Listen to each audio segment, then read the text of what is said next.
Marcelo, seguramente te suena la frase "ya descansaré cuando muera". ¿Por qué crees que la gente no le da la prioridad que se merece al descanso en su vida? La gente quiere disfrutar de su vida, no es consciente de lo que puede pasar. Una especialista del sueño decía: no se tiene que tener móviles con menos de 16 años. Los niños ya empiezan a tener móviles en temprana edad, cosa que nos aboca a tener como sociedad una sociedad de insomnio. La exposición continuada de las tablets y de los móviles a temprana edad provoca una disrupción circadiana que después se mantiene en el tiempo, incluso en la edad adulta. Esta sociedad moderna en la que vivimos, conectados más a pantallas, nos ha desconectado de los ciclos del día y de la noche. Trabajamos todo el día con luz artificial, llegamos a casa demasiado tarde para ponernos al sol. Es un problema bastante grande y a pesar de ello ves que no toman medidas. Tenemos que volver a lo básico. En los pueblos ahí ves cómo realmente viven muchos años. ¿Por qué? Porque La gente no sabe que dormir poco y dormir mal tiene consecuencias. a todos los niveles, las personas que trabajan de turno se vuelven como más agresivas. Y hay muchos más casos de violencia doméstica en las personas que trabajan de turno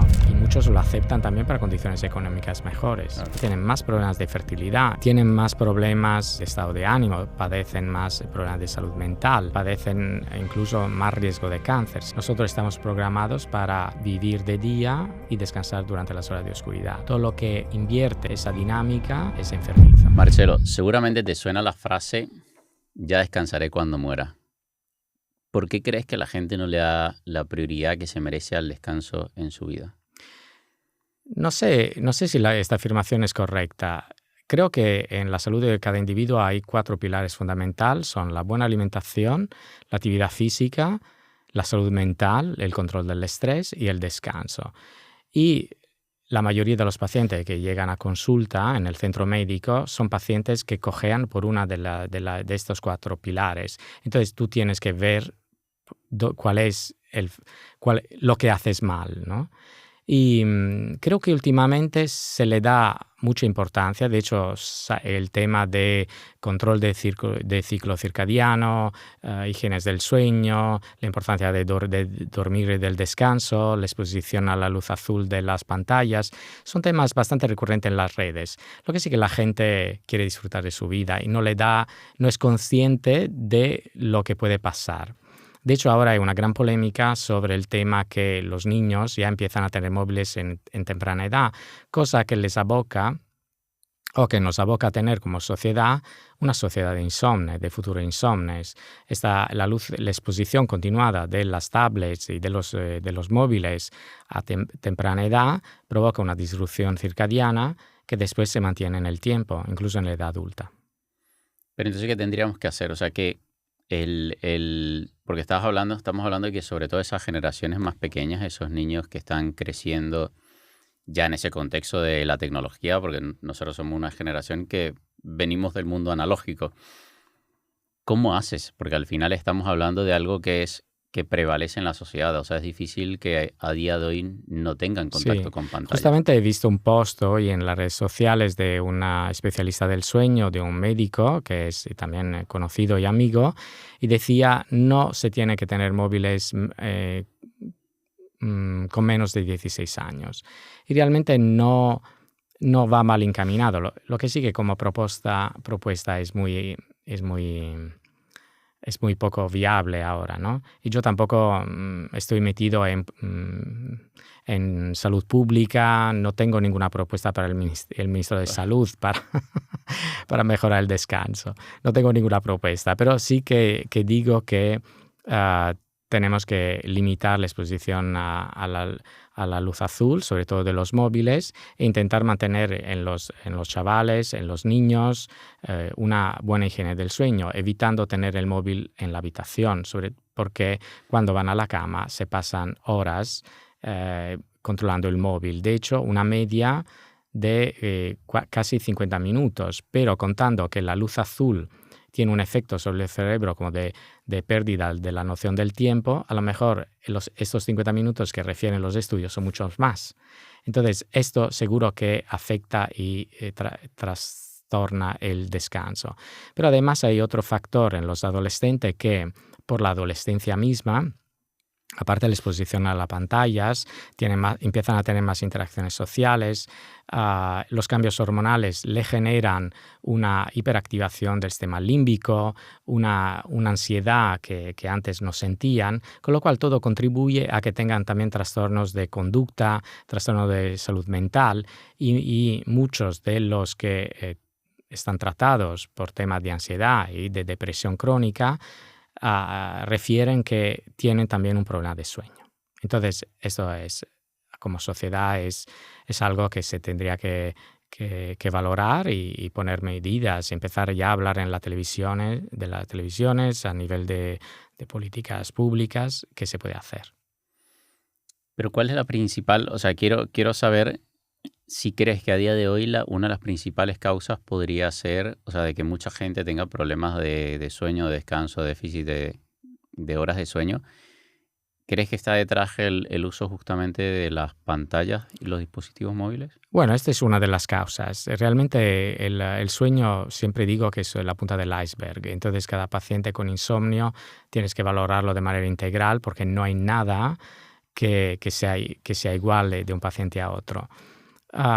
Digamos que si una persona tiene un problema de insomnio, primero hay que valorar edad, sexo, entorno social, educacional, también la genética, es decir, a veces llegan con problemas de sueño desde generaciones, entonces es probable que haya también un problema genético familiar. Y después hay unos grandes factores que influyen sobre el descanso, que es aparte de la exposición a la luz azul, que es el estrés crónico y el estrés agudo. Cuando hablamos de estrés agudo, hablamos de un evento actual, ¿no? Una separación, un duelo, la promesa de una ascensión laboral que no llega, un conflicto familiar. Todo esto es un estrés agudo que hace perder muchas horas de descanso y al final te lleva también a tener trastornos digestivos, ¿por qué no? Y aparecer en el centro médico donde trabajo. Pero después hay también los problemas de trastorno crónico que vienen un poco con experiencias que vienen ligados a experiencias adversas de la infancia.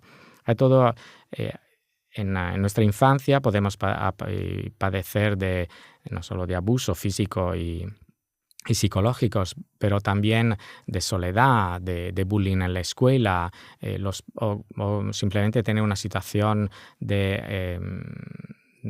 familiar complicada, o el padre abusa de alcohol, o la madre sufre de depresión desde tu nacimiento.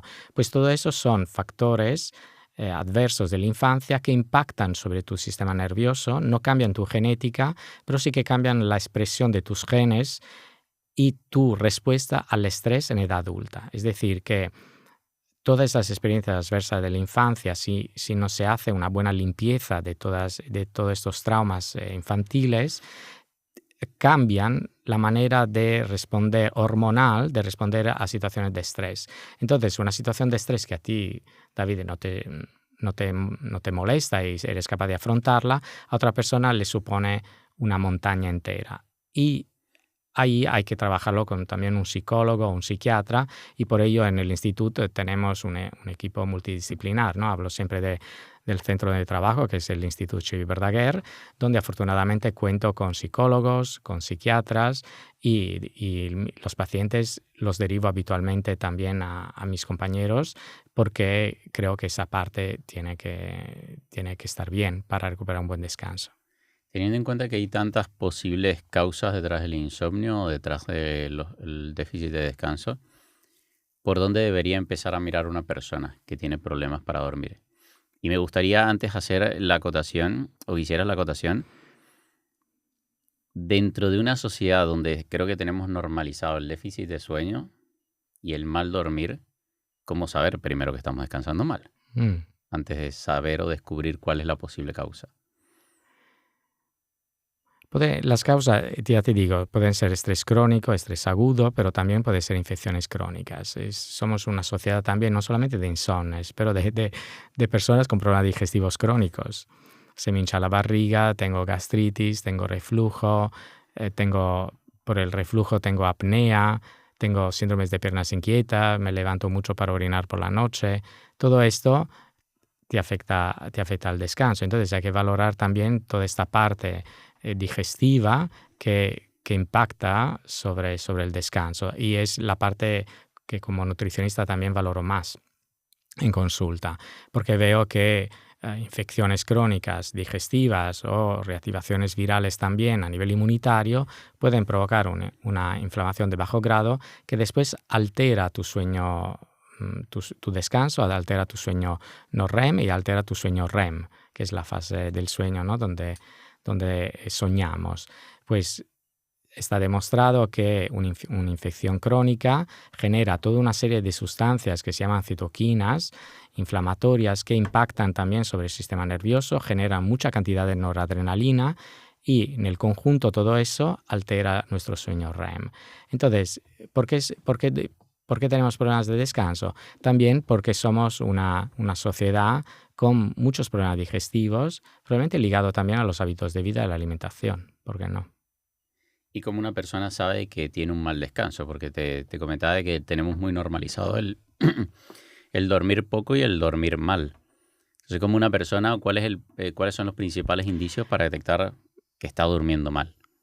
De forma sencilla, en consulta, la pregunta clave es cómo te sientes por la mañana, ¿no? Si has descansado bien o no. Si la sensación es buena, ya vamos bien.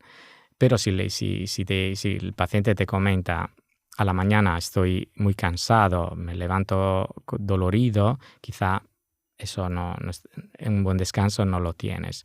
Después hay pruebas que se pueden realizar, hay institutos del sueño en muchos hospitales de las ciudades españolas, donde se puede realizar una polisonografía, que es un estudio donde te conectan a unos cables, te miran las pulsaciones, la frecuencia cardíaca, el número de respiraciones, y es una prueba clave en los hospitales para detectar trastornos del sueño, incluso tema de apnea, que la apnea es otro problema de descanso que está muy infravalorado y poco diagnosticado.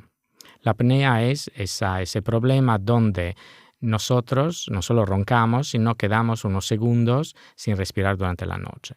Son normales 14 apneas a la hora, o sea, unos segundos sin respirar, puede ser normal, pero a partir de 15 apneas a la hora, a la noche, estás teniendo un problema de apnea, de falta de oxígeno, que repercute en la calidad del sueño, pero también aumenta tu riesgo cardiovascular. Y es un problema poco valorado, que además puede depender del sistema digestivo, porque el reflujo nocturno, otro problema muy común en los insomnes, puede generar apnea y puede generar un trastorno del sueño. Entonces, pregunto, y entonces voy como Sherlock investigando a ver dónde flojea el paciente para poner remedio. ¿Cuáles son las consecuencias de privarse más allá de la privación de horas, de un sueño profundo, que ya seguramente entraremos como más a la definición? Pero porque me da la sensación, Marcelo, que la gente no sabe o no es consciente de que dormir poco y dormir mal tiene consecuencias. ¿Cuáles son esas consecuencias? Digo siempre que el sueño, la falta de descanso, mejor, es un problema inmunitario. Tu sistema inmunitario te repara por la noche. Nuestro sistema inmunitario se activa sobre todo por la noche. Nuestra energía se reparte durante el día entre cerebro y músculo, pero a partir de las primeras horas de oscuridad sube la melatonina y la repartición de energía cambia. El cerebro tendrá menos energía, los músculos no tendrán, porque durante la noche se entiende que no te tengas que mover, y gran parte de la energía irá dirigida al sistema inmunitario, que tiene que hacer un gran trabajo de reparación, de eliminación de patógenos, de eliminación de células viejas, senescentes. Tiene que hacer una buena limpieza de toxinas y residuos que se fabrican durante el día. No dormir te aboca a tener trastornos inmunitarios, problemas inmunitarios y a enfermarte más. Además, a todos los niveles. Las personas que duermen mal tienen problemas digestivos, las personas que duermen mal tienen más problemas de fertilidad y lo saben muy bien en las clínicas de fertilidad. tienen más problemas de estado de ánimo, padecen más problemas de salud mental, padecen incluso más riesgo de cáncer. Antes de volver al episodio, quiero que sepas algo. Y es que si llevas tiempo intentando perder peso, entrenando, comiendo bien, pero no ves resultados, probablemente el problema no seas tú, sino el plan que estás siguiendo. Por eso quiero ofrecerte una videollamada gratuita para analizar tu caso y mostrarte qué está frenando tu progreso. En esa llamada vas a entender por qué no estás avanzando, qué ajustes necesitas hacer en tu alimentación, entrenamiento y descanso y cuál sería la estrategia ideal para ti. No es una clase, no es una venta, es una orientación personalizada que puede cambiar tu punto de partida. Entra ahora en el enlace de la descripción o ve directamente a fullmusculo.com/aplica y agenda tu llamada gratuita. Si escuchamos los estudios. Entonces, los efectos de dormir crónicamente mal, de no tener una buena calidad del sueño, son muchísimas. Pero diría que si queda la frase que el sueño es un problema inmunitario, quizá abordamos todo. Entonces, el problema es que si no dormimos, tu sistema inmunitario no hará su trabajo, pero también si soy una persona con estrés crónico y con infecciones crónicas, mi sistema inmunitario estará constantemente activado intentando robar energía a los otros sistemas para poder hacer limpieza de virus o de bacterias o de hongos.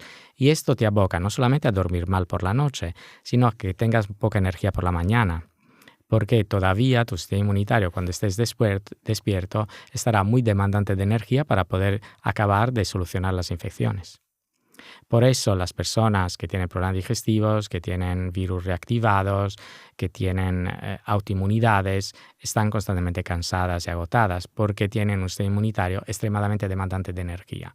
Entonces el descanso ahí es la clave. Que tú antes habías mencionado el tema de los ritmos circadianos. ¿Qué culpa tiene esa desconexión que tenemos como sociedad de los ciclos del día y de la noche en toda esta distorsión que tenemos a día de hoy? Vuélveme a hacer la pregunta, David. Porque creo que estamos como sociedad, esta sociedad moderna en la que vivimos conectados más a pantallas, nos ha desconectado de los ciclos del día y de la noche. Exactamente, eso es clave, es decir, que tenemos que volver a lo básico. El año pasado fui a Sardeña, me gusta volver a mi tierra y justamente el centro de la isla, la zona del Ollastra, es conocida como una de las 5 zonas azules del planeta, o sea, las zonas con más centenarios. Y me cuesta, en la costa donde vive mi madre, donde he vivido yo, encontrar esa Cerdeña auténtica de los centenarios. Entonces me he ido el año pasado a hacer quesos con los pastores. Y en los pueblos de las zonas azules. Y ahí ves cómo realmente, a pesar de comer mucho queso, a pesar de comer vino, pero viven muchos años. ¿Por qué? Porque el nivel de estrés es bajo, porque respetan los ciclos de luz y oscuridad, porque la exposición a tóxicos ambientales es baja, la calidad de la comida es baja. Es un sitio de montaña que les obliga, son sitios de montaña en general que les obliga a moverse mucho. Tienen una red de apoyo constante, no hay soledad, que eso es también otro factor de insomnio. Los estudios nos dicen que las personas que padecen soledad, que viven solas y que sienten esa soledad, tienen trastornos del sueño. Pues en estos pueblos, gracias a la comunidad, a que existe una comunidad, tú te sientes constantemente arropada. A pesar de que ser una persona mayor que vive sola, tú tienes toda una comunidad que se ocupa de ti, que se ocupa de llevarte al médico, que pasa a tu casa para saber cómo estás. Eso es extremadamente importante. Y además, el cotilleo no te viene por el Instagram o por el TikTok. El cotilleo te viene por reunirte en las sillas, en las calles del pueblo y hablar un poco de los demás vecinos. Entonces, diría, ¿cuál es la clave? ¿Cuál es el cambio social? Quizá volver a lo básico, si puede ser, ¿no? Y volver a cosas más naturales. Que no ha pasado tanto tiempo desde que desde esa vida en los pueblos de Sardeña a lo que estamos viviendo ahora. Simplemente estamos viviendo con más tecnología y más estrés y más contaminantes ambientales. Incluso el ruido. El año pasado pensé que nunca o era mucho tiempo que no respiraba un aire tan limpio, pero además no había ruido ambiental por la noche. No se oías coche, no oías absolutamente nada. Y en una ciudad eso es imposible. ¿Crees que estamos perdiendo justamente de cierta forma, el derecho a vivir, o sea, o al tener un descanso profundo, pues estamos perdiendo el derecho a la oscuridad absoluta? En una ciudad como Barcelona no lo vas a conseguir en la noche en plena ciudad. El, el ruido, por ejemplo, Sí, todo esto se tendría que valorar en políticas ambientales, políticas sociales. Lo que sí que yo no tengo ninguna propuesta para Cataluña o para el ministro de Sanidad español, pero sí que habría que intentar tener unas ciudades donde se vaya más a pie, donde se vayan andando, donde se utilicen más los medios públicos, donde haya zonas verdes, donde no haya tanto tráfico. En fin, todo esto es clave para ganar salud y también para ganar un buen descanso. ¿Crees que se puede compensar de alguna forma un mal descanso con estrategias? Nada compensa un mal descanso. De hecho, las personas que trabajan de noche, a pesar de que pueden tener medidas y a corto y largo plazo para intentar ordenar las comidas durante las horas de luz y no comer durante las horas de trabajo, se enferman más. Entonces no hay escapatoria a invertir los ciclos circadianos. Nosotros estamos programados para vivir de día, hacer actividad, trabajar de día y comer de día durante las horas de luz y descansar durante las horas de oscuridad. Todo lo que invierte esa dinámica es enfermizo. ¿Y cuáles serían? Porque ya ahí estaríamos hablando de privación prácticamente del descanso nocturno. ¿Cuáles son las consecuencias de ese, por lo menos de tener trabajo de doble turno, turno nocturno? Que ya ahí estamos hablando de esa privación de duermen, pero duermen fuera de las horas en las que deberíamos hacerlo. Hay un estudio interesante que dice que las personas que trabajan de turno se vuelven como más agresivas. Ah, vale. Y hay muchos más casos de violencia doméstica en las personas que trabajan de turno que las personas que trabajan durante las horas de luz. Los trabajos nocturnos te añaden mucho estrés a la vida. Y entonces hay personas que probablemente lo toleran mejor que otras, pero es verdad que muchos de los insomnes que llegan a consulta han trabajado mucho tiempo con horarios de turno y de noche. Y eso le ha generado un trastorno que después no han sabido corregir. Entonces te diría que estos trabajos nocturnos son esenciales. Un hospital no puede estar sin trabajar de noche, pero habría que poner un tiempo límite a tus turnos de noche. Es decir, vale, lo acepto, y muchos lo aceptan también para condiciones económicas mejores. Claro. De hecho, tengo una paciente que es enfermera y me dice: Marcelo, no puedo trabajar de día porque ganaría mucho menos. Entonces no tendría no tendría los mismos ingresos y eso no me lo puedo permitir. Con lo cual se perpetúa un trastorno del sueño. Y a nivel de sistema inmune, ¿cómo pagas esas consecuencias? A nivel del sistema inmune, las infecciones se prolongan muchísimo, es más difícil curarse de las infecciones. Incluso hay estudios en las enfermeras que pobres como colectivos son las más estudiadas porque precisamente trabajan de noche.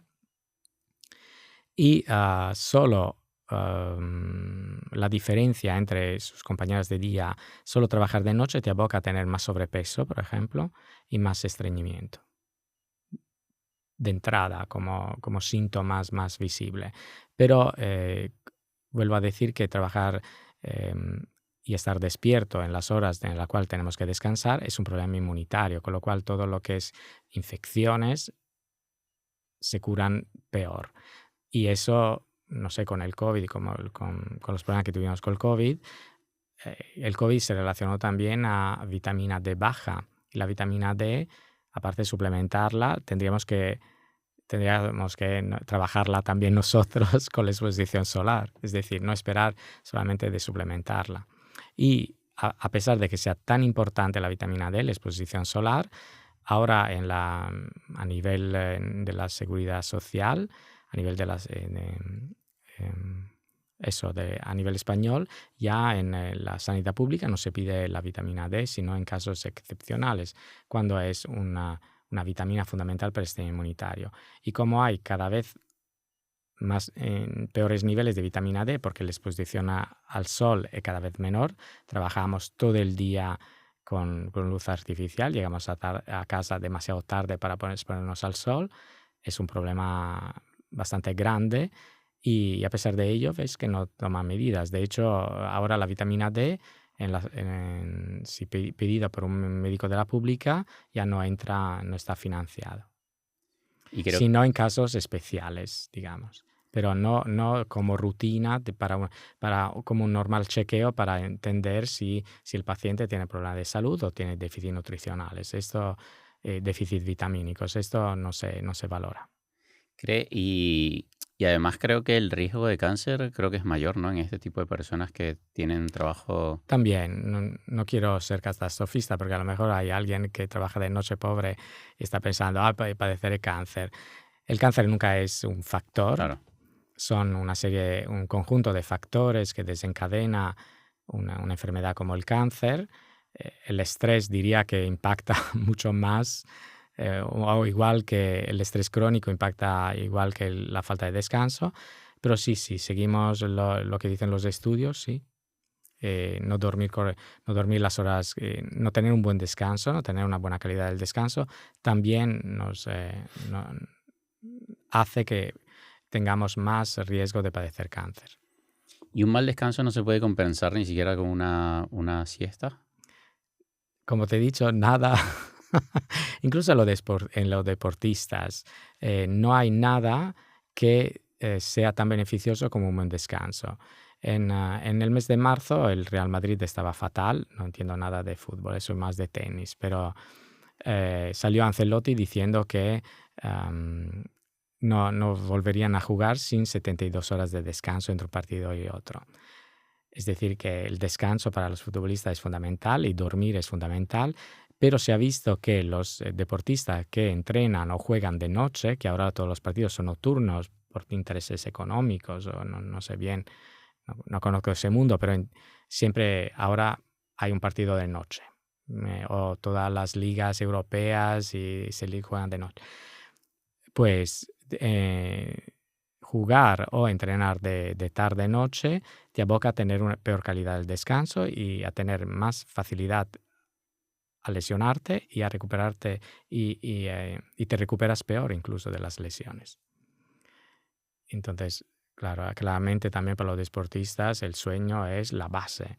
La base y no dormir te resta mucha energía. Si nosotros tenemos un cupo de energía disponible, te la roba. No dormir una noche te roba completamente la energía. Entonces, para recargar tus pilas, para estar eficiente en tu trabajo, en un deporte, el descanso es fundamental. Y en estos casos, por ejemplo, de deportistas, más allá del propio estrés de la actividad física, influye que estén expuestos a toda esa luz artificial, al estrés que involucra También hay la exposición a la luz artificial en horas que no tocan, en hora de nocturnidad. También se ha visto que los deportistas, los marcadores inflamatorios aumentan a la tarde, con lo cual es más fácil lesionarse si entrenas tarde-noche. Y también hay un tema de temperatura, que es extremadamente importante. Durante el día, nosotros mantenemos la temperatura corporal gracias al movimiento, pero durante la noche, cuando ya empieza a subir la melatonina porque atardece, hay una repartición diferente de la temperatura corporal. El core y el cerebro se tienen que enfriar y se tienen que calentar las extremidades, manos y pies. Esta pérdida de temperatura interna, tanto del cerebro como del core, garantiza que tengamos un buen descanso. además teniendo manos y pies calientes para que esa baja de temperatura se pueda realizar, porque tú ese exceso de temperatura lo tienes que eliminar a través de las extremidades. Pues si haces un deporte donde te calientas mucho, donde sube muchísimo la temperatura corporal, tardas más tiempo en enfriarte. Entonces tardarás mucho más tiempo para entrar en el sueño. Lo que sí que los deportistas de élite tienen 20 años. A los 20 años eres muy resiliente.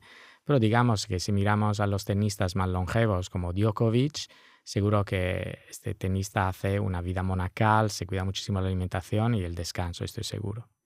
¿Estos deportistas de alto rendimiento necesitan más horas de descanso para la recuperación? Sí, de hecho, cuando me interesé por el sueño y vi que era tan importante para mejorar la salud de mis pacientes, justamente miré y leí sobre el responsable del sueño en el Manchester United a los tiempos de Ronaldo. Creo que hablamos de esto en un anterior podcast, porque el Manchester United con Ferguson y a la época de Cristiano Ronaldo fichó un experto del sueño que puso en marcha toda una serie de estrategias para que los deportistas mejoraran el descanso. Incluso les obligaba a hacer 30 minutos de siesta, porque entendía que era un tiempo de recuperación que los deportistas necesitaban.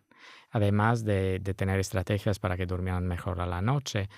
Claramente fue un visionario, pero está claro que los deportistas tienen que... Sí, los deportistas que duermen mal son deportistas con bajo rendimiento y que con autoinmunidades, porque hay muchísimo en el mundo del tenis, que es lo que conozco, hay muchísimas chicas con autoinmunidades. Eso quiere decir que la intensidad del deporte, combinada probablemente con factores como los viajes, la pérdida de descanso, te aboca a tener también más autoinmunidades, artritis, lupus o otros tipos de problemas de tiroides también. Te lo preguntaba porque hace poco salió unas estadísticas que realmente no revisé la fuente, pero estimo de que lo han sacado de las bandas de medición, porque sé que Cristiano Ronaldo es uno además de los socios de una de las bandas de medición de descanso. Y claro, aparecía Cristiano Ronaldo como uno de los deportistas de alto rendimiento que más descansa. De hecho, hablaba de entre 2 y 14 horas, que es una bestialidad. Sí, bueno, pero eso no es normal tampoco. Claro. No, entonces por eso te digo... No estoy seguro que si lo afirma, me lo creo. Pero también dormir poco, menos de 5 horas, es malo, pero es dañino también dormir 10 horas o 12 horas. No es fisiológico. Pero sí que me creo que Ronaldo sea un deportista que se cuida, si no, no sería la leyenda que es, y todavía no sé si está inactivo, pero creo que sí, ¿no? Todavía juega. Está inactivo, sí. Sí, no sé, ganó una copa el otro día, creo, sí. ¿no? Vale. Y bueno, seguro que cuida muchísimo su alimentación, cuida muchísimo su descanso.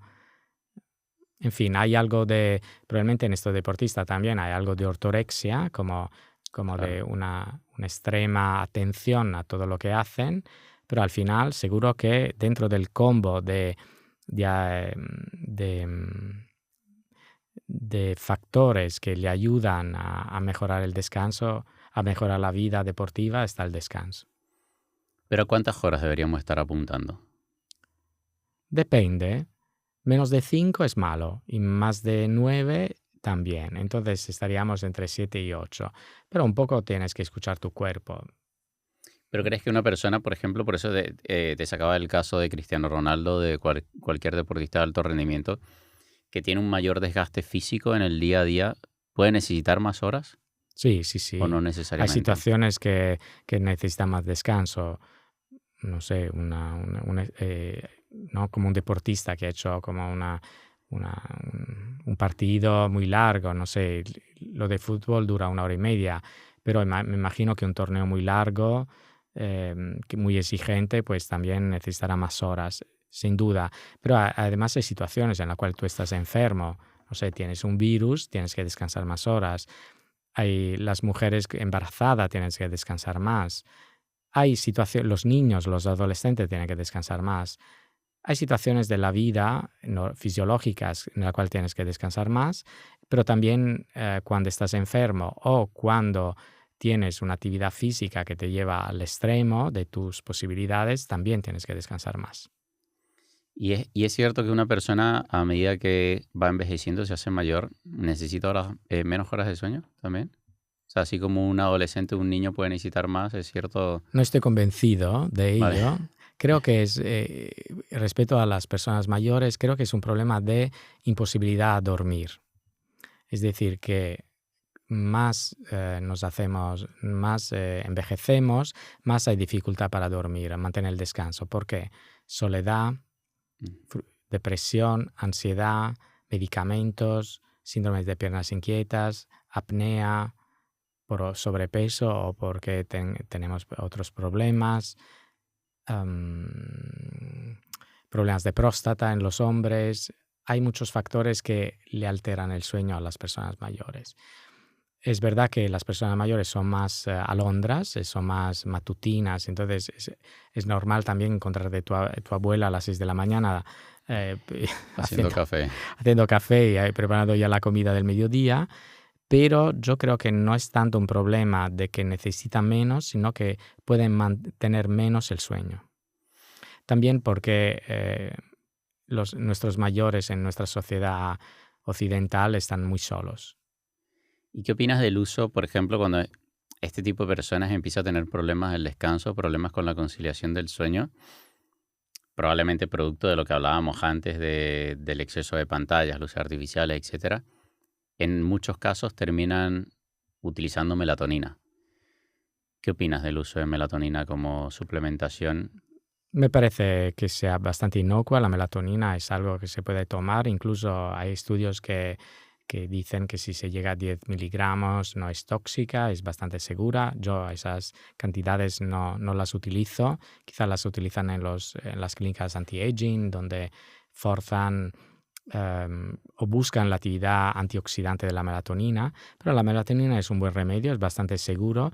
Lo que sí que la melatonina sirve cuando hay un trastorno del ciclo circadiano, es decir, que mi cerebro ha perdido la conexión con lo que está pasando a nuestro alrededor, entonces no sabe reconocer las horas de luz y oscuridad y llega la noche y yo no puedo dormir. Ahí sí que la melatonina tiene su importancia y podemos utilizarla con total seguridad. Incluso no tiene efectos secundarios y no interacciona con los medicamentos. Lo que sí que en una persona mayor la melatonina se puede utilizar tranquilamente, pero habría que ver qué hábitos tiene. Entonces, Claro. revisar los hábitos. Las personas mayores también se mueven menos.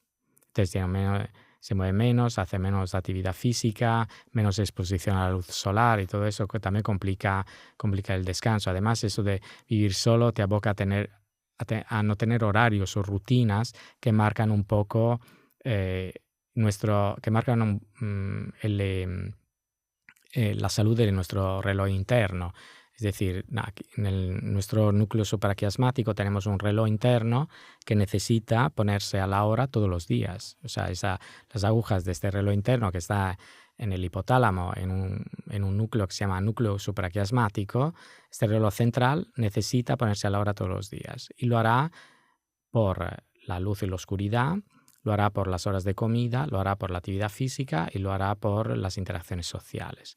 Todos estos factores impactan a diario sobre este reloj interno y este reloj interno también conecta con relojes periféricos. Entonces pondrá en orden el sistema digestivo, el riñón, el corazón, el hígado. Todo irá siguiendo un orden en función de la hora del día. Por ejemplo, a nivel hormonal sabemos todos que el colesterol se produce sobre todo de noche. Y eso es porque fisiológicamente estamos programados así. Entonces hay como un orden en la función de nuestras enzimas que sigue la luz y la oscuridad. Y esos marcadores, esos sincronizadores tienen que estar todos los días. Pero los perdemos. No hay actividad física, no mantenemos el mismo horario de comidas durante la semana, no nos exponemos a la luz solar, no tenemos interacciones sociales, entonces nuestro reloj estará como perdido, intentando hacer lo que puede. Y este reloj interno, si no está a la hora, también afecta a la producción de melatonina directamente y es probable que nos impida dormir. Claro, pero Y todo eso que conciliar has el sueño. mencionado, todos esos malos hábitos que tú bien has mencionado, ¿se pueden compensar con una suplementación de melatonina? Por eso no, te ayuda, pero en el fondo lo que hay que hacer una intervención de qué podemos hacer para mejorar a nivel de hábitos de vida, para mejorar el descanso. Entonces, mantener un horario de comidas, aumentar la actividad física. La actividad física mejora el descanso, sobre todo si está hecha en las horas de luz, las interacciones sociales, la exposición a la luz solar. ¿Cómo influye? Antes hablábamos de alimentación y de nutrición. ¿Cómo influye la alimentación en el descanso y viceversa? Un mal descanso, ¿cómo puede influir en la alimentación? Esto es muy interesante. Si hablamos de macronutrientes, por ejemplo, si hablamos de las grasas, diría claramente una dieta rica en omega 6 es proinflamatoria, una dieta rica de omega 3, cuya fuente es el pescado azul y los frutos secos y las semillas, te garantizan son nutrientes, los omega 3 son nutrientes antiinflamatorios que mejoran tu salud en general y mejoran también el descanso, porque hemos dicho que inflamaciones crónicas alteran el sueño REM o alteran el descanso. Entonces, aportar estos nutrientes antiinflamatorios en la dieta nos puede ayudar muchísimo. Lo que sí que también el aporte de omega 3 a través del pescado es ridículo ahora, visto la calidad del pescado azul que estamos comiendo. Por otra parte, otro macronutriente interesante para garantizar el descanso es la proteína. Un aporte bajo de proteína también te afecta al descanso, porque justamente serotonina, melatonina son neurotransmisores que derivan del triptófano.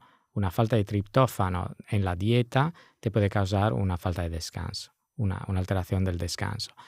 Incluso la tirosina, que es un otro aminoácido, es el precursor de la dopamina, motivación, ganas de vivir, ganas de hacer cosas, de viaje, de tener ilusión, de hacer viajes, de tener ilusión por tu familia y por tu futuro. Pues todo eso es aminoácidos. Entonces, un aporte bajo de proteína nos puede afectar el descanso. Y después vienen los hidratos de carbono, que también, si excedemos de hidratos de carbono, por ejemplo, a la hora del descanso, aumentamos la glucemia, se disparan las hormonas del estrés y tampoco va bien. Pero también tenemos que aportar hidratos de carbono porque hay que dar energía al sistema inmunitario, que es muy demandante. Entonces, también a la noche podríamos poner calabaza, algo de patata, algún almidón que nos ayude a dar energía a este sistema inmunitario que la necesita. Porque para dormir, otro concepto importante es que tiene que haber una mínima inflamación. Y tiene que haber, el sistema inmunitario tiene que sentir que hay energía, que hay glucosa. Si yo quito a la noche los hidratos de carbono y necesito que mi inmunidad esté muy despierta, probablemente tendré un mal descanso y baja inmunidad. Entonces también esto de los hidratos de carbono habría que revisarlo en función del estado del paciente. Si está un paciente con inflamaciones crónicas, con virus crónicos, y quizá una crema de calabaza a la noche está bien dada. Claro, porque te iba a preguntar, porque al final, a día de hoy, en una población donde prevalece el sobrepeso, probablemente a nadie le falte inflamación y a nadie le falte tampoco carbohidratos. Exactamente. Eso es cierto. Pero cuando hablamos de hidratos de carbono, hablamos de hidratos de carbono de buena calidad, ¿no? Cereales integrales, hablamos de almidones, hablamos de arroz, quinoa, trigo sarraceno. Hablamos de cereales también que nos aporten nutrientes, ¿no? El magnesio mismo está muy presente en los cereales integrales. 30 miligramos de magnesio están presentes en un puñado de plátano seco, ¿no? Que se toma como así con los deshidratados, eso, plátano deshidratado. O sea, un puñado de plátano deshidratado aporta 30 miligramos de magnesio y necesitamos 360 aproximadamente miligramos de magnesio al día. Entonces, yo vengo de la idea que no habría que renunciar a nada, pero sí que es verdad que una dieta low carb, en general, reducir tanto procesados, tantas harinas, te ayuda a desinflamarte. Otra cosa es lo que hablamos en otro contexto de centrar todo en la proteína animal o estas dietas extremistas donde se basa todo en la proteína animal.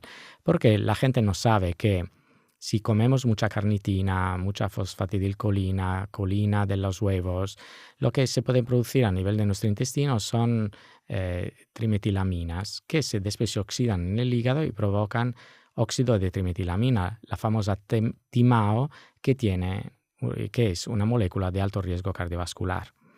Si tengo una disbiosis intestinal porque tengo poco ácido en el estómago y tengo muchas bacterias proteolíticas en el intestino, que es la mayoría de nosotros estresados y con hipocloridria, comeré carne y produciré en mi intestino muchísima trimetilamina, que después se oxidará y aumentará mi riesgo cardiovascular. Con lo cual también estas dietas de cero hidratos, y ahora me centro en la carne animal, que me han dicho que es el alimento más sano y lo que mis ancestros comían, pues a lo mejor tus ancestros tenían un ácido del estómago mucho mejor que el tuyo y la flora bacteriana también le ayudaba a eliminar estas trimetilaminas que se producen por el exceso de carne y huevos.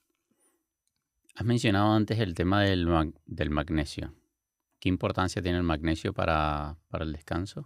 Muchísima. De hecho, el magnesio interviene en muchas funciones, en muchos procesos de formación de la serotonina, que es nuestra hormona de la felicidad. Desde triptófano se forma serotonina.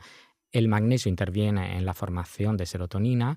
Además, a nivel de neurona, a nivel de sinapsis neuronal, el magnesio te ayuda a liberar más serotonina y a ralentizar la recaptación de la serotonina, con lo cual su efecto queda más tiempo. Y además ayuda también a la formación de melatonina, con lo cual el magnesio es un suplemento clave. Sabemos que tenemos que aportar a nivel de dieta 360 miligramos. Realmente lo excretamos casi todo y clave es el riñón. De hecho, cuando estamos estresados, eliminamos más magnesio. En estrés crónico eliminamos más magnesio. Nuestro riñón elimina más magnesio. Y como la cantidad de magnesio que se queda en el cuerpo es baja, hay un problema, porque estrés crónico quiere decir que a lo mejor lo estás aportando a nivel de dieta, pero lo excretas en mayor cantidad, con lo cual necesitas magnesio. Y es clave tenerlo. Y además a nivel dietético pasa que hay muchos factores que pueden ayudar a tener mejor absorción de magnesio, tener vitamina D, un buen aporte de proteína. Los lácteos también ayudan a mejorar la absorción de magnesio, mientras por otro lado, harinas refinadas, procesados, tabaco, alcohol, todo eso afecta la absorción del magnesio, con lo cual te aboca también a tener un déficit. Y baja también ingesta de proteína también. Con lo cual, estrés crónico y además como muchas harinas, muchos procesados, bebo alcohol habitualmente, tendré los niveles de magnesio por los suelos, con lo cual ahí sí que sería buena idea dar magnesio. O sea, claro, porque yo creo que incluso en una dieta saludable basada en comida real, creo que es difícil incluso, ¿no? Cubrir sobre todo esos requerimientos de magnesio teniendo en cuenta la pérdida de valor nutricional a día de hoy de frutas, verduras, hortalizas. ¿Crees que es necesario a día de hoy suplementarlo? Si lo calculamos si lo calculamos así, como se dice en italiano, a tavolino, teóricamente, podríamos llegar a 360 miligramos de magnesio. Lo que es que no sabemos realmente lo que llevan los alimentos. Te hablo de mi caso especial. Yo como mucho pescado azul y cuando hice mi test de omega 3 en noviembre pensé, bueno, me harán la ola, me pondrán una alfombra roja en el laboratorio viendo mis resultados. Y estaba deficitario. ¿En serio? De omega 3, estaba deficitario de EPA, tenía un ratio de araquidónico EPA más elevado, tenía un ratio omega 6, omega 3 más elevado y me preocupé muchísimo porque a pesar de tenerlo en mi comida habitual, en mi dieta habitual, el pescado azul no tenía unos niveles muy bajos que después de 3 meses de suplementación se corrigieron. Pero me hizo pensar sobre qué estamos comiendo. claro. Realmente tenemos la garantía que ese salmón, aunque sea salvaje, tenga un buen aporte de omega 3.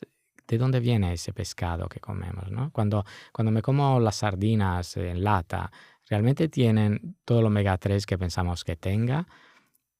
Pues habría, gracias a la tecnología, gracias a las pruebas, podemos ver si eso es cierto o no. Pero dudo mucho que nuestro aporte de magnesio sea correcto, nuestro aporte de omega 3 sea correcto. Hay micronutrientes y sustancias extremadamente importantes a nivel de organismo, a nivel de salud, que seguro que es muy difícil aportarlas con la alimentación que tenemos ahora.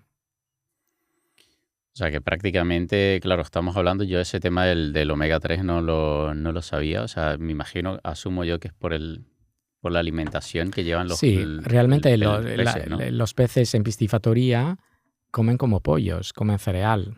Claro, Entonces, todo el pescado azul que viene de piscifactoría no tiene omega 3. El omega tendrá un 3 peor ratio, ¿no? sí, fabricará muy poco. Además, el omega 3 se forma por la temperatura baja. No sé si estos pescados supongo que se crían, si se cría en Noruega, la temperatura del agua estará baja, pero el tipo de comida no es el correcto. Normalmente comen krill y el krill come algas, con lo cual hay toda una cadena trófica que permite que ese pescado tenga omega 3. Pero si le damos en piscifactoría la comida, unos cereales que dan a los pollos, tampoco soy un experto de las comidas de las piscifactorías, pero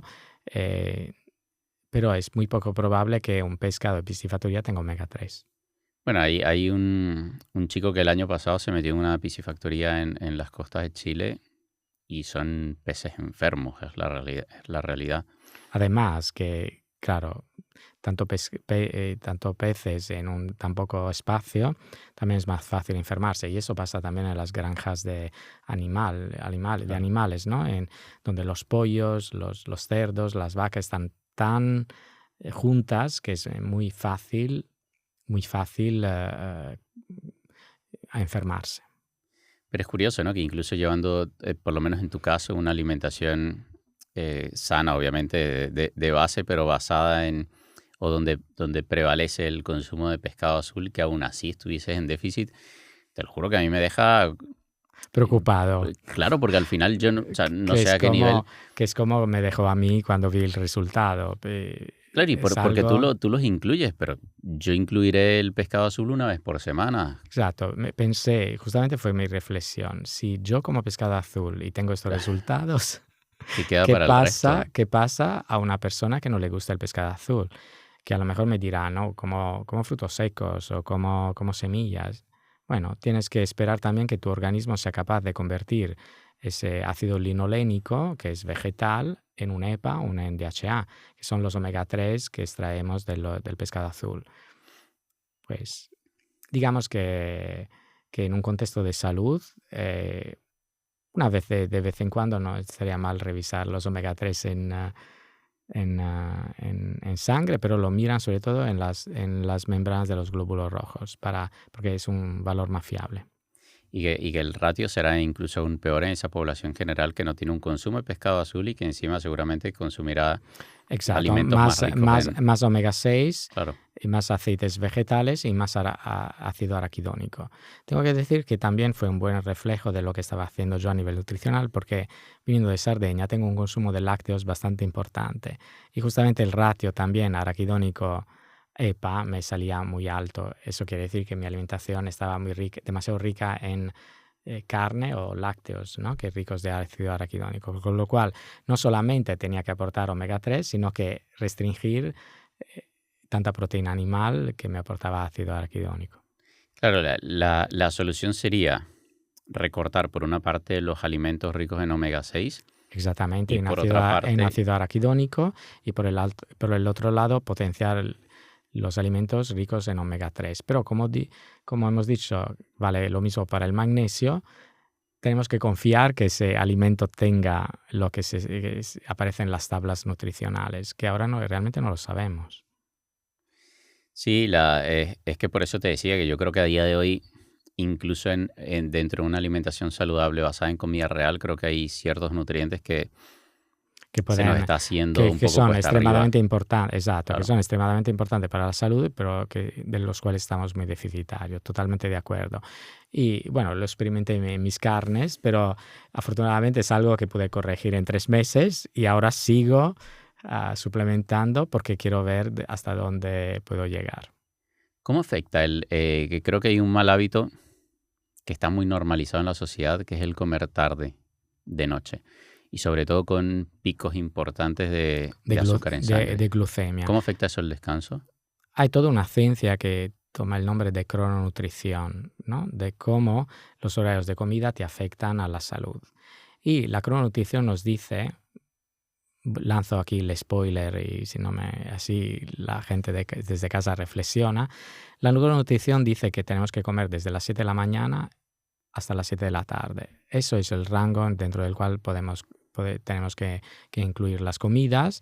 A lo mejor en verano puedes dilatar un poco porque hay más horas de luz, pero ahí dentro de estas horas, que son las horas de luz, tenemos que incluir las comidas, porque realmente ahí sí que estamos programados para que todo ese alimento en esas horas también se utilice para fabricar energía, mientras que a la noche hay como una resistencia a la insulina fisiológica.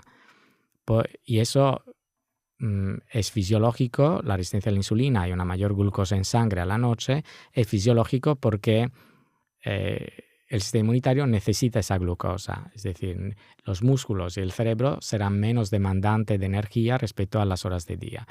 Y el cuerpo hará que esa glucosa esté más a disposición del sistema inmunitario, con lo cual hay como una resistencia a la insulina fisiológica. Pero si en ese momento me como, no sé, un mega bocadillo, ¿no? Subo mi glucemia, el exceso de glucosa que tengo en sangre, pues no la quemarás, no es una hora, las 9 o las 10 de la noche no es una hora para quemar, es una hora para almacenar.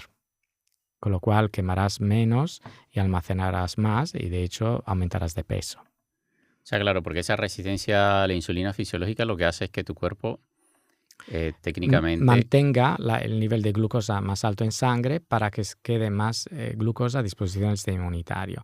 Y lo hace con esta intención. Pero si tú, teniendo esta resistencia a la insulina fisiológica, ya comes muchísimos hidratos a la noche, aumentas todavía más esa cantidad de glucosa en sangre, porque tu cuerpo a esa hora no es capaz de administrarla tan bien. De hecho, somos capaces de administrar muy bien los hidratos de carbono al desayuno, a la comida, porque son momentos del día muy termogénicos, donde el cuerpo asume que tiene que quemar porque necesita gasolina para sus músculos, pero a la noche no. A la noche pasa todo el contrario. Hay resistencia a la insulina. La resistencia a la insulina es un concepto que es básico en la inflamación crónica de bajo grado y en la sobrepeso y obesidad.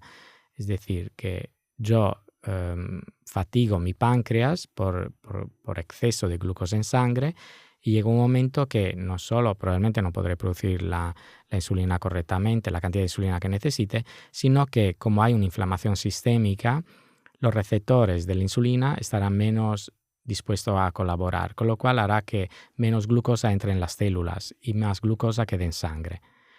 Eso a nivel fisiológico pasa cada noche, pero si ya de base tenemos inflamación, estamos en sobrepeso, probablemente arrastramos resistencia a la insulina de base que nos provoca hiperglucemias y a la noche pasa de manera fisiológica, falta solo comer muchísimo hidrato a la noche y todo se complica mucho más. ¿Y qué pasa con la gente que se despierta de forma frecuente en plena madrugada? ¿Tiene algo que ver con esto que estamos hablando o hay otros factores que juegan? Diría que hago esta clasificación fácil a nivel de consultas. Si tú no concilias bien el sueño, vas a la cama pero no llega el sueño, probablemente es un problema de melatonina. Tu melatonina no ha sido capaz de subir y no se ha generado esa inducción del sueño.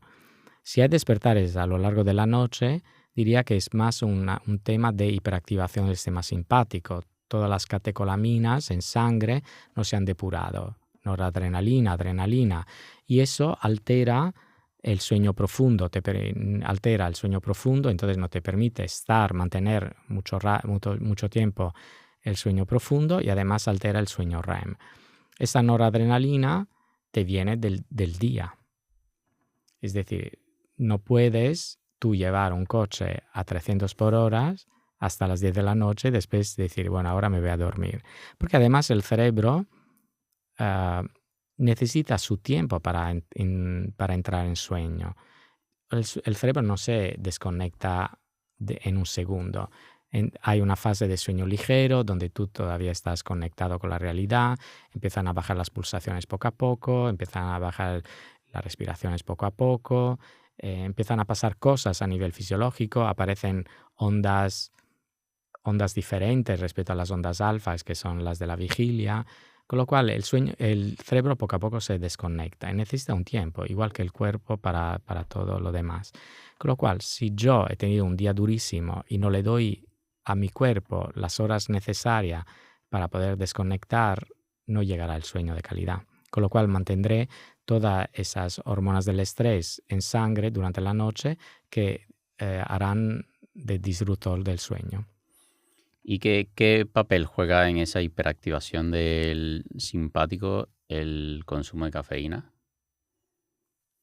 Mucha, porque aparte la cafeína inactiva los receptores de la adenosina. Nosotros durante el día gastamos una moneda energética que se llama ATP y vamos produciendo una especie de aminoácido que se llama adenosina. Y esto colabora junto a la melatonina para generar más presión del sueño, con lo cual más adenosina, más necesidad para dormir. De hecho, volvemos a lo de los deportistas, ¿no? Más actividad física he tenido, más necesidad de descansar tengo porque he agotado todo mi ATP y tengo la adenosina altísima. La cafeína actúa sobre los receptores de la adenosina, provocando más hipervigilancia, provocando más pulsaciones cardíacas, más presión, eleva la presión arterial, con lo cual ya de por sí la cafeína que dura en sangre muchas horas altera el sueño porque bloquea la adenosina que nos tendría que ayudar a dormir. Pero además la cafeína nos hace estar nerviosos, inquietos, un exceso de cafeína todo el día, con lo cual también se refleja en nuestro sistema simpático. ¿Y ahí habría un límite para ese consumo de la cafeína para que no afecte el descanso? ¿O cómo te aseguras de que ese exceso, o sea, de no llegar a ese exceso de cafeína en primer lugar? La cafeína se elimina a través del hígado, de la fase 1 del hígado. Hay personas que tienen el CYP que detoxifica las enzimas hepáticas que detoxifican la cafeína que van muy lentas. Y esas son las personas que te dicen, me tomo un café y estoy muy nerviosa, me pongo muy nerviosa. Pues eso es que tu hígado lo detoxifica muy mal la cafeína. Pero hay otra persona como yo que tiene esa enzima hepática de fase 1 que le va a toda leche, con lo cual se toma un café a las 7 de la tarde y no le supone ningún problema de sueño. No es recomendable, pero de norma no me altera el sueño, porque tengo esa fase 1 del hígado muy rápida, con lo cual la cafeína se elimina muy rápidamente de mi sangre y el hígado la elimina a través de la orina. Entonces hay un factor genético. Después hay otros factores también que alteran y hacen que elimines más cafeína. Por ejemplo, los fumadores o los que comen mucha carne a la parrilla inducen las enzimas hepáticas de detoxificación, porque el hígado se pone en marcha la fase 1 del hígado se pone en marcha para detoxificar toda esa porquería, pues ya eliminan mejor la cafeína. Con lo cual las personas que fuman o comen mucha carne a la parrilla tienen más facilidad. Pero en general depende por las brasas. Por todas las sustancias que se producen en la combustión de la carne. Y Entonces, depende un poco, hay un factor genético detrás de la cafeína, pero en un insomnio la cafeína no es recomendable, entonces hay que quitarla, o sea, tolerancia cero. Hubo un paciente, escribió al centro que el único que quería saber de la consulta era una primera visita. Le escribió a la secretaria que tenía una adicción a la cafeína, quería que el nutricionista experto en sueño le dijera cuál era el límite de cafeína tolerable para un insomnio. Y le contesté a la secretaria, contestarle que cero. Sí, entonces ya ahí hay que buscar estrategias, incluso ir al psicólogo a ver si nos ayuda a quitar esa adicción a la cafeína. Y sí te quería preguntar, antes hablábamos de la cantidad de horas, ¿no? De cuántas horas tendríamos que dormir o no. Hablábamos de entre 7, 8, 9, más o menos, dependiendo de los distintos factores. ¿Cuál es el contexto para dormir esa cantidad de horas para que el descanso sea profundo? Es decir, ¿cómo tiene que ser ese ambiente? Muy importante. Es decir, tenemos que primero, ¿no? Hay toda unas nociones que nos ayudan a tener un buen descanso que se llama higiene del sueño, ¿no? La higiene del sueño nos dice que tenemos que hacer, ¿no? Antes de ir a dormir, poner luces cálidas, tener muy poca estimulación visual, un poco ruido en casa, no llamar a tu madre durante la noche, no discutir con la pareja durante la tarde-noche, porque eso nos altera completamente. Y después hay que dormir con una habitación fría, 18-19 grados, y sobre todo con oscuridad total. O sea, a pesar de tener los párpados cerrados, no tenemos que percibir la sensación de luz. Con lo cual, la oscuridad total es fundamental. Y en muchas casas es muy difícil. Entonces, por eso recomiendo dormir con antifaz. ¿Y cómo consigues una temperatura de 18-19 grados con el calor que hace en una ciudad como Barcelona en verano? Por eso la gente en verano duerme fatal. Sí, yo porque tengo aire acondicionado, pero claro, la mayor parte de la población no lo tiene. No, y se encuentra, y por eso pierden horas de sueño, por eso el rendimiento del trabajo baja, el rendimiento físico también baja. Es un problema. El problema sería, ahí, no sé, tener aire acondicionado es el remedio, pero claro, también estamos gestando un mundo donde hará cada vez más calor y tendremos más problemas también a nivel de ecosistema. Y de hecho, fíjate que otro factor que puede ser una disrupción para el sueño es los miedos a que pasen desastres naturales. Hay todo, ahora los psicólogos de Estados Unidos lo quieren clasificar todo, le encanta clasificar. Sí. Entonces hablaron de ecoansiedad, como de un trastorno, ecoansiedad, como un trastorno nuevo que sobre todo tienen los jóvenes, del miedo a que pase un desastre natural y que provoque la muerte, ¿no? Que provoque algo algo muy nefasto para la humanidad. Pues esta ecoansiedad nos viene también por este trastorno del sueño, viene también por lo que nos rodea, ¿no? Por el miedo a que, viendo en la tele todos los desastres naturales, aquí ha habido un problemón en la Comunidad Valenciana hace meses, y todo eso te inquieta, todo ese bombardeo de información te inquieta, te hace estar más hipervigilante, más ansioso, con lo cual también no ayuda nada al descanso. Claro que ahí es donde te das cuenta que la parte emocional juega un papel importante en todo lo que es la conciliación del sueño y ese descanso profundo. Total, que al final las personas que de forma natural consiguen comer bien, tener buena actividad física, tener un bajo estrés y dormir y descansar bien, pues lo tiene todo ganado en la salud. De hecho, me gustaría vivir como viven las viejas y los viejos de las personas mayores de los pueblos de Sardeña, que ahí sí que no tienen problemas de sueño. Ahí es donde está la clave, el secreto. Y que sin ese descanso profundo de longevidad difícil que vayamos a tener. Exacto, ¿no? Desde hace tiempo salen las noticias, ¿no? Seremos la generación, o sea, en lugar ¿no? de tener una vida más larga, empezarán a aparecer generaciones con vida más corta respecto a los padres, ¿no? No sé, a veces te sorprende mucho, no sé, con la inteligencia artificial de dónde iremos, a veces no sé si la inteligencia artificial será una buena herramienta para que no pierdas tanto tiempo en tareas tediosas y lo dediques más a tu tiempo libre, a realizarte más como persona, a hacer cosas que te motiven y te diviertan más. No sé, quizá la inteligencia artificial, a pesar de los miedos, ha venido a ayudarnos y a que tengamos más tiempo para pasarlo bien Y para dormir y y para dormir. descansar. Marcelo, perdón.